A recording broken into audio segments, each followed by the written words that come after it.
기본적으로 잘 갖춰져 있어야 우리 몸에 여러 가지 노폐물을 잘 배설시킬 수가 있습니다. 그럼 이 신장 건강을 지키려면 또 어떻게 해야 할까요?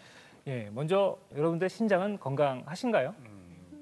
글쎄요, 생각 자체를 안 해봤어요. 한 번도 내가 네. 검사를 해본 적이 없네요, 내 신장에 대해서. 건강검진할 때도 신장을 해준 적은 없는 것 같아요. 일단 신장의 문제가 뭐냐면 일단 한번 나빠지면 되돌리기가 쉽지 않다는 게 문제가 있습니다. 그래서 일단 만성 신부전으로 진행이 되면 그다음에는 투석까지 돌려야 되는 무서운 상황까지 갈 수가 있는 거죠.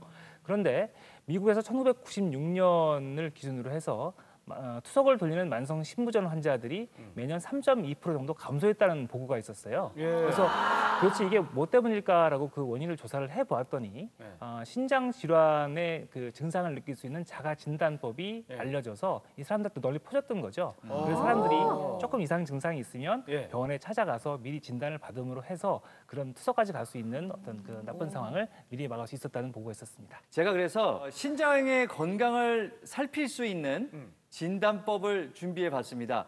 자, 어떤 것들이 있을까요? 먼저 무슨 별로에 물리거나 또는 어떤 피부 질환이 있는 것도 아닌데 몸이 많이 간질거린 적이 있으신지 잘 모르시겠습니다. 간질간질. 예, 보통 신장 기능이 떨어지게 되면 노폐물이 몸에 쌓이게 되고 물론 이제 심한 경우에 이제 요독증 이런 것도 생길 수가 있는데 그렇게 되면 이 노폐물이 피부 진피증을 이제 자극을 하게 돼서 가려움증을 유발하게 되고 심지어는 어떤 발진 같은 것까지도 유발할 수 있겠습니다. 네, 그리고 또 신장 기능이 떨어지면은 이제 우리 몸에 그 체수분의 배출이 떨어지면서 붓게 되죠. 그런데 신장 질환 때문에 생기는 붓기는 조금 다릅니다. 일단은 우선 우리 몸에서 가장 얇은 피부를 가지고 있는 게 눈꺼풀이거든요. 눈두덩이. 그래서 눈두덩이가 먼저 좀 붓기 시작하고요. 그러면서 전체적으로 붓다가 나중에 손발까지 다 많이 붓게 되죠. 다른 질환과 달리 신장 때문에 생긴 붓기는 이게 잘 빠지지가 않아요. 예, 주기가 없이 그냥 계속 오래 붓는 증상이 많이 유지가 된다. 이럴 때에는 꼭 병원을 방문하셔서 원인을 확인해 보시는 것이 좋습니다. 네.